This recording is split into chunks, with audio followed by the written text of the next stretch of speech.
old alien warrior leaned over the dying human soldier, his massive shadow swallowing the dim light of a ruined starship. His voice, ragged, ancient, trembling with a truth he had carried for centuries, broke the silence.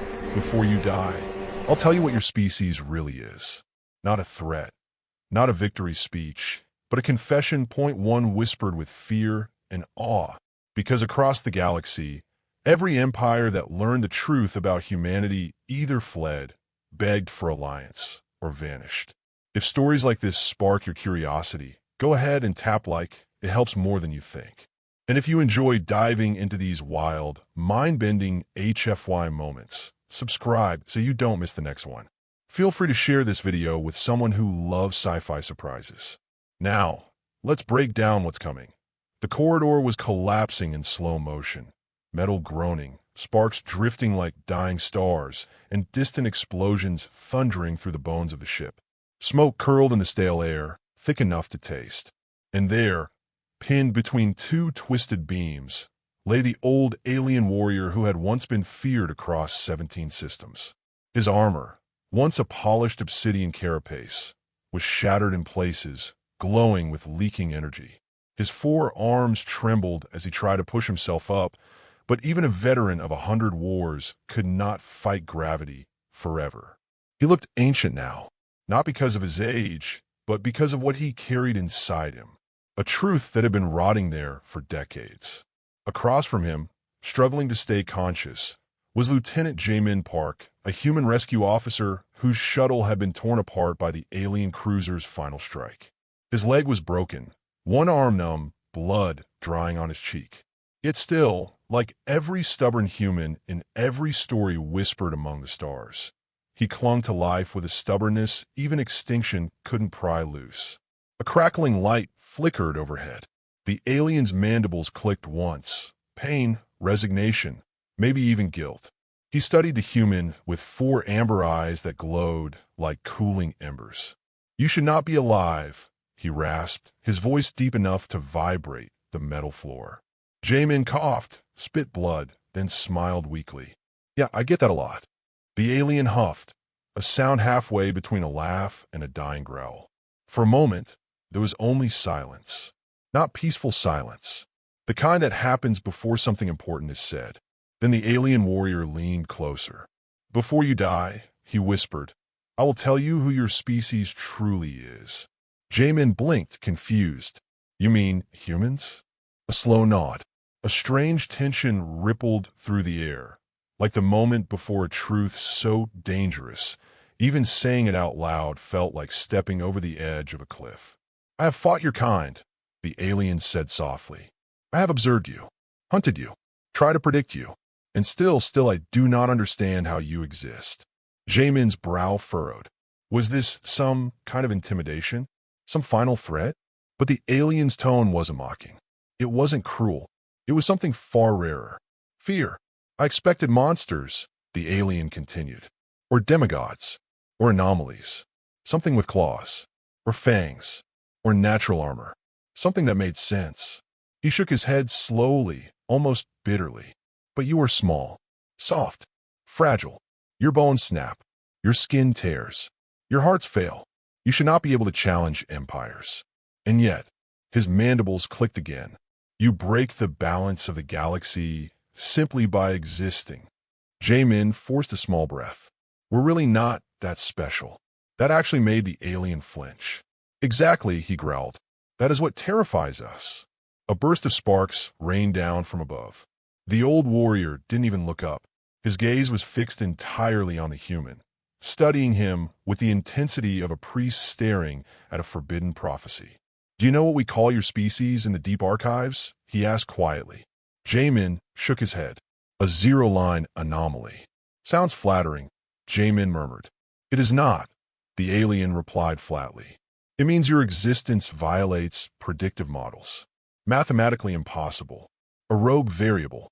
A species that does not evolve over millennia, but adapts in seconds." He leaned closer, voice tightening. "When cornered, other species collapse. They surrender to instinct, fear, or despair. But humans..." He paused, eyes narrowing. Humans improvise. Jamin felt a strange sting of pride, even though his body was on the edge of shutting down. We've heard stories, the alien continued. Stories the War Council tried to bury. Stories about the first contact teams who met your kind. About the ones who returned shaking. Or never returned at all. He exhaled shakily. It was not your weapons that frightened them. It was your will. Your persistence. Your ability to take a weakness and turn it into an advantage before the enemy even understands what has changed. Jamin stared at him. That's it? You're scared because we adapt. The alien's eyes widened slightly. You say that as if it is trivial. He lifted one trembling hand toward a broken console and tapped a flickering display. It projected a shattered star map. Dozens of empires, countless species, all following predictable evolutionary paths. All other life ascends in patterns, he explained. Strength leads to stronger bones. Intelligence leads to larger brain folds. Adaptation takes generations. But your species, he jabbed a claw toward Jamin, learns a technique once, and every human alive can replicate it within hours. He let the map flicker away. That is not evolution. That is contagion. Jamin frowned slowly. You think we're infectious? In the ways that matter. The alien nodded. Your ideas, your creativity, your stubborn hope. You infect others with it. And once infected, no species ever returns to what they were before. The ship groaned again, louder this time. Something massive shifted deeper inside the wreck. The alien didn't react. He had more to say, something he had held on to for decades. You think your kind is small, he whispered. Insignificant. You think you're fragile, mortal, temporary. But your weakness is a disguise, a mask that fools even yourselves. He leaned closer. Your true strength is that you refuse to accept the limits written into your biology. A quiet beat passed. You survive the impossible because you never learned that you shouldn't. Jamin swallowed. The words shouldn't have hit so hard, but they did. So that's why you attacked us? He asked. Because we confuse your predictions? The alien shook his head slowly. No, we attacked you because we were afraid of what would happen if you kept spreading that hope, that defiance, that impossible will. Empires fall when ideas like that spread. Jamin stared, absorbing the weight of it. The alien drew a slow, painful breath. But now, his gaze softened just a fraction. Now, I'm no longer certain we chose the right enemy. Silence hung between them, heavy and fragile. A distant explosion rocked the corridor. The lights flickered violently. Both of them knew the ship was dying, and soon. The alien leaned back against the wall, strength fading. But his eyes stayed locked on Jamin, sharp, ancient, and suddenly honest. You ask what humans truly are, he murmured. So hear this truth from a dying warrior who once hunted your kind. He paused, as if choosing his words carefully. You are not predators. You are not prey. You are not anomalies or accidents. His voice dropped into a reverent whisper. You are the spark that turns survival into evolution, and evolution into rebellion. You are the variable that rewrites the galaxy's rules. A force no empire has ever been able to contain. Then, slowly, almost respectfully, he bowed his head. That is what humans truly are. The ship groaned again, louder. The corridor began to collapse. But the truth was out now, and nothing in the galaxy would ever be the same again. Long before the old warrior lay dying in the wreckage beside a stubborn human rescue officer, the galaxy had already begun whispering about humanity. Quietly at first, then urgently, then fearfully, like rumors of a storm that refused to be ignored. The earliest sightings came from the edge systems, places where ancient empires rarely bothered to patrol. Tiny outposts, insignificant mining colonies, forgotten moon stations. Places no one looked at twice. That was where the galaxy first saw something unsettling. They saw humans survive. Not thrive. Not conquer. Not dominate. Survive. In environments that should have killed them 10,000 times over. Toxic storms, broken domes, food shortages, failing life support. Other species perished in hours. Humans just stared at the disaster, swore under their breath, grabbed some duct tape, and fixed it. That was the first red flag. Not that humans lived, but that they did it with such irritating stubbornness. Reports started piling up across the star networks. Humans walking out of wreckage they had no business walking out of, improvising tools from scraps, adapting to climate shifts in days, not generations. Untrained civilians becoming problem solvers overnight. Children repairing old machinery. Miners negotiating peace between species who had been enemies for centuries because fighting is wasting energy. The galaxy wasn't impressed. It was alarmed. But things only escalated from there. It began with the Shaltari descent, a catastrophic collapse of a gas giant station operated jointly by 5 species. A lightning storm, a real monster of a storm, ripped through the station's shielding and plunged half of it into the crushing atmosphere below. Every species panicked. Every species except the humans. When the distress signals were decoded, the recordings left every major government speechless. Not because of the damage, not because of the loss, but because of what the humans did. A team of engineers, scientists, janitors, yes, janitors, and a chef who somehow became the team leader, worked together to stabilize sections of the station no one believed could be saved. They built oxygen tunnels out of shipping crates, reinforced failing ceilings with welded kitchen racks, repaired failing reactors with parts ripped from maintenance drones. Every empire watching asked the same question. How did they even think of that? The only answer that made sense was terrifying, because they didn't know they weren't supposed to. Hundreds survived that disaster solely because a group of humans refused to accept the word impossible as anything more than a personal insult. But the descent was just the beginning. A year later came the incident that truly rattled the councils. The Mordrix containment breach. The Mordrix Collective was a species considered mentally and physically unstable, dangerous even to themselves. When an entire Mordrix research station went into biohazard meltdown, everyone expected the usual tragedy. But instead, something unheard of happened. A small human diplomatic team, 6 people, refused to evacuate. Why? Because the Mordrix couldn't evacuate themselves. Their panic responses were too strong, their biology too volatile. Evacuation was a death sentence. So the humans stayed, fully aware they might not make it out. What followed became legend. Heat signatures recorded humans dragging screaming Mordrix scientists through fire. Audio files captured calm, human voices coaching panicking Mordrix through breathing exercises. Video feeds showed humans entering quarantine labs armed with nothing but improvised containment shields. 6 humans saved 200 Mordrix. 200. Not for glory, not for reward, because it was the right thing to do. The galaxy watched the footage in silence. Some called it heroic, others called it reckless. But one empire, the Veltrax Dominion, said what the others were thinking. Humans are dangerous. A species with no instinct for self-preservation cannot be predicted. It was the first time the phrase priority extinction category was used. Not because humans destroyed anything, but because they saved too much. Then came the defining moment. The event that toppled 3 empires and rewrote the star maps. The Algren Siege. The Algren were a peaceful species, gentle, brilliant engineers with almost no combat instinct. When an expansionist empire invaded their homeworld, everyone expected subjugation within hours. What happened instead defied every logic model.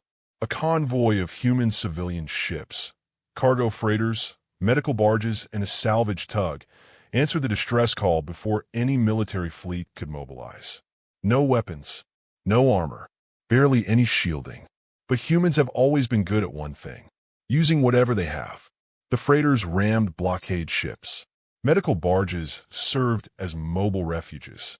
Salvage crews tore apart debris and turned it into barricades.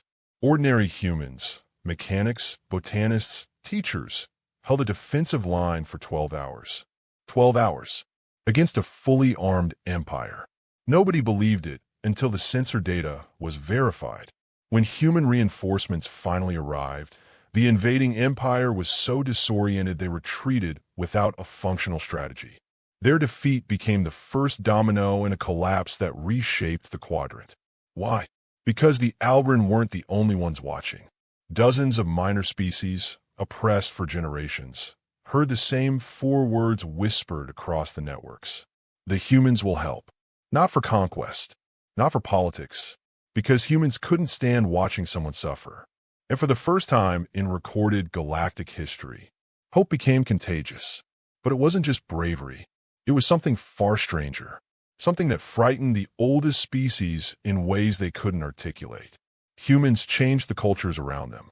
Everywhere humans went, trade stations, colonies, embassies, something happened. People were different, more hopeful, more curious, more willing to try new things, more willing to take small risks, more willing to cooperate. It was as if human optimism radiated outward, rewriting old instincts one conversation at a time. Empires began calling it the human effect, and nothing scared authoritarian regimes more. Because humans didn't conquer by force. They conquered by influence. They conquered by encouraging others to stand, to fight, to dream, to rebel, to try again. They made other species believe they could be more than what evolution had written into their bones. Even the oldest empires struggled to understand how. It wasn't genes. It wasn't technology. It wasn't training. It was mindset. A mindset forged from pain, chaos, and struggle. A planet where extinction events, deadly predators, and unforgiving climates shaped a species that adapted by default. Humans didn't just survive their world. They rose above it, and that terrified the galaxy more than any weapon. So by the time the dying alien warriors sat across from Jamin Park in the collapsing corridor, the truth was already buried in the classified archives of every major empire. Humanity wasn't unstoppable because of power. Humanity was unstoppable because of belief. A belief so strong it rewired civilizations and toppled tyrannies simply by existing near them. A belief that whispered into every corner of the stars. There is always a way. That was what the galaxy witnessed. That was why humanity was feared. Not because humans conquered, but because humans inspired others to rise. And sometimes, the galaxy feared hope more than war. For decades, the galaxy assumed it already knew the truth about humans. Fragile, soft, chaotic, a curious young species poking at things they shouldn't touch. A species destined to be absorbed, conquered, or quietly erased before they caused too much trouble. But the galaxy was wrong, and the first ones to discover that were the Velter Empire's most legendary explorers, Commander Kravith's scout fleet. It was supposed to be routine, a sweep of a backwater star system on the outer fringe, a tiny blue world with primitive satellites and radio signals that sounded like static and screaming mixed together. Hardly worth the fuel spent getting there. The fleet arrived expecting silence. Instead, they encountered humans. Not the military, not diplomats, not trained specialists. They encountered everyone. A planet-wide storm of individuals who didn't follow predictable patterns, who asked too many questions, who poked every piece of alien tech they could find, who offered snacks to armored soldiers from another star. Kravith documented it all, details that were later classified, then buried, then erased so deeply that only whispers and myths remained. But his recording survived. The old warrior beside Jamin Park, bleeding and fading in the wreckage, had watched those recordings once. They never left him. They carved fear into him so deeply it had become part of his bones. Because the truth wasn't about what humans did to the Velter Empire. It was what the Velter Empire did to itself after meeting humans. The recordings began with something simple, a conversation. The Velta scout team landed in the middle of a desert, expecting hostility, and instead found a group of humans building a temporary shelter for stranded travelers. They invited the aliens to join them. They asked for nothing in return. One human noticed the heat-sensitive plates on the Velter armor and instinctively shifted the shade tarp to reduce temperature stress. Not because they understood the species, just because it looked uncomfortable. The Velter scientists found themselves staring at these creatures who smiled at strangers, who shared food with beings they couldn't pronounce the names of, who offered stories as gifts. Why? The Velta lieutenant asked. Why help us? The human shrugged. Why not? That answer never made sense to the Velter. Not then. Not ever. Because every empire in the galaxy had a motive for kindness. Alliances, politics, debt, fear, advantage. Humans didn't. At least, not one that made sense. The recordings grew stranger. The Velter fleet was supposed to observe humans. Instead, it became absorbed by them. The scout engineers attempted to fix a broken atmospheric skimmer. Humans crowded around them like excited children, asking questions, offering tools that weren't tools, suggesting methods that shouldn't work, but somehow worked brilliantly. Within days, humans had reverse-engineered a stabilization unit that the Velter considered classified, not by dissecting it, by watching, by guessing, by adapting in real time. Kravith's voice in the logs trembled with disbelief. They learn as fast as our computers calculate. Within a week, humans had improved parts of the tech, even adding solutions the Velter engineers had never considered. Not because humans wanted power, but because humans genuinely enjoyed solving problems. To them, it was fun. To the Velter Empire, it was the most terrifying thing imaginable. But the truth became unbearable when the recordings reached the final segment, the event at Station 12. Station 12 was an abandoned monitoring post orbiting a dead moon. The Velter team brought a small group of humans there, thinking it would be a neutral site for controlled observation. A simple test, a harmless experiment, just to measure human instinct under pressure. Kravith activated a simulated hull rupture, a light tremor, a few sparks. Enough to see if humans panicked the way most species did. Instead, something else happened. Before the simulation could escalate, the humans identified it as artificial. But they didn't get angry. They didn't shut down. They didn't freeze. They began repairing the damage. One human grabbed a metal panel, not part of the test, but the actual support beam for the station, and began reinforcing the wall. Another human rerouted power without permission. A third human organized evacuation routes for the Velter crew, who didn't even need evacuation. The humans treated the test as if it were real, not to impress anyone, not to show courage, but because someone could get hurt. Even when told it was a simulation, the humans ignored the announcement and kept fixing things. They refused to leave until the entire section was structurally safer than it had been before the test. Kravith's final log had a single shaken sentence. They do not react like other life forms. They take responsibility for everything, even things that are not their fault.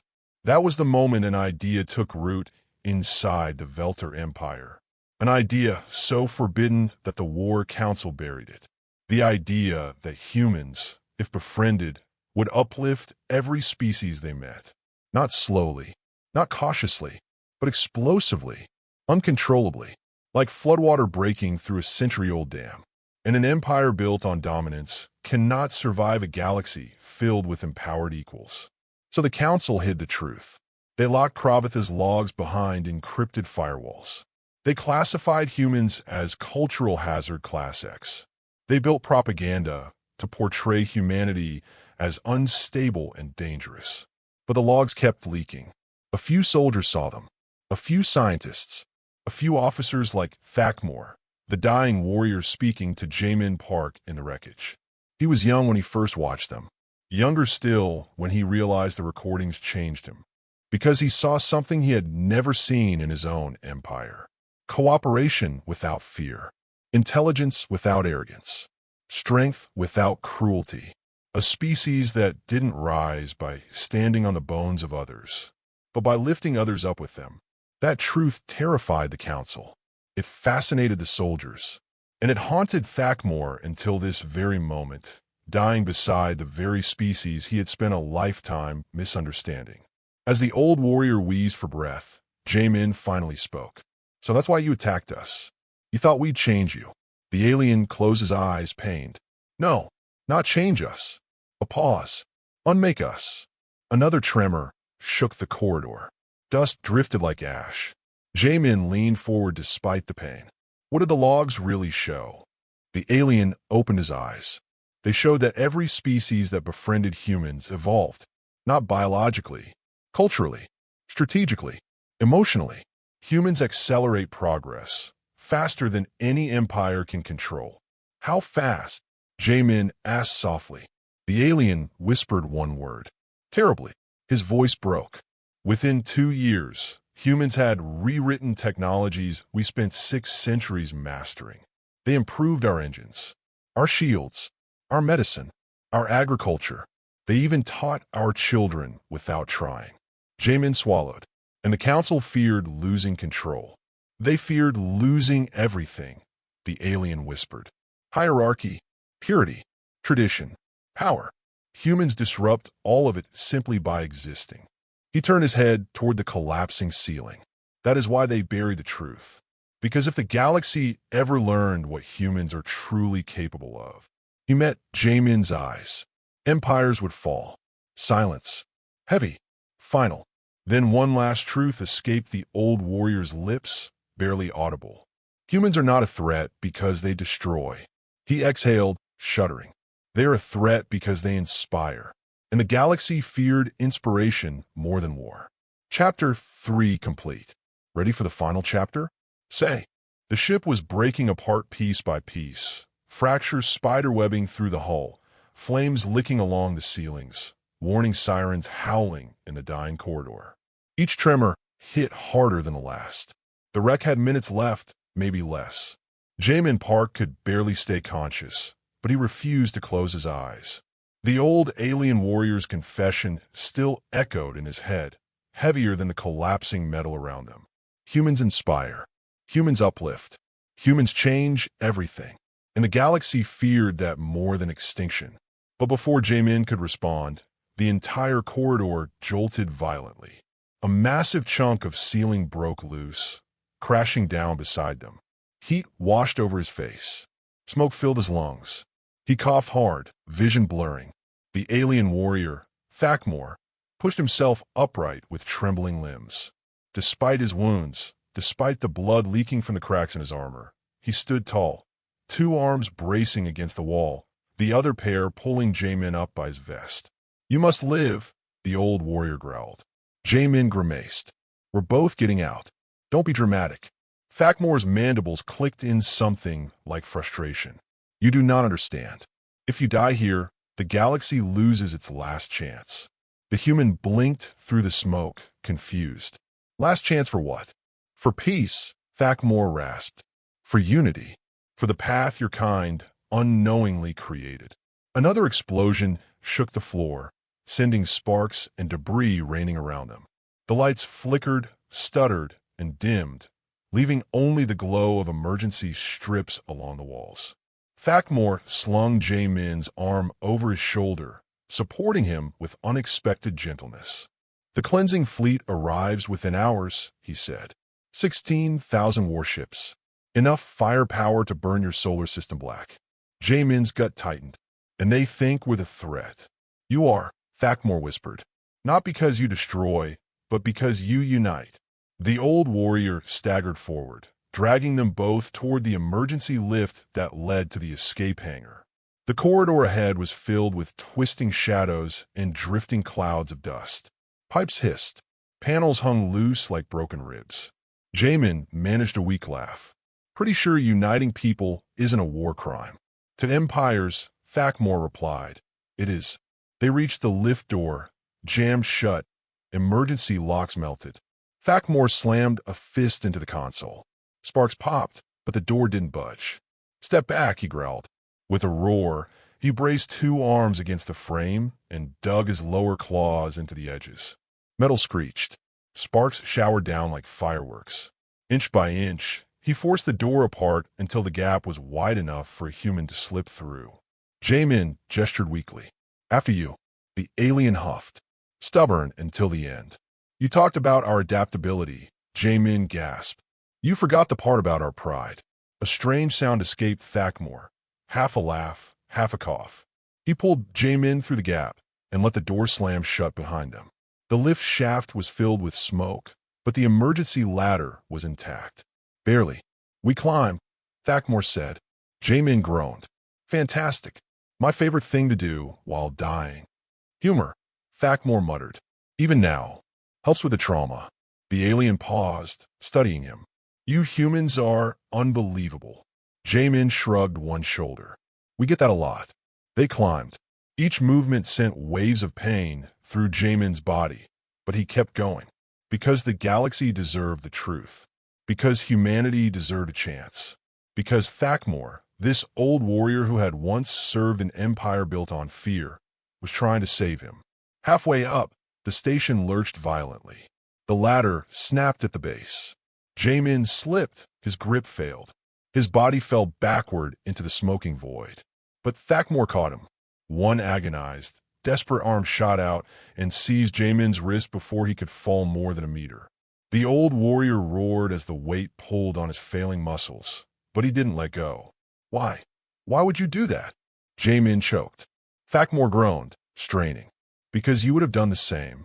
With one final surge of strength, he hauled Jamin back onto the ladder. They reached the top just as a fireball tore through the bottom of the shaft. The hangar bay was a graveyard of destroyed escape craft, twisted metal, smoldering debris, half-melted engines. But one shuttle remained intact, perched on a platform surrounded by burning wreckage. A miracle, or maybe fate. Thakmor limped toward it, dragging Jamin beside him. This ship has a direct channel to your fleet, he said.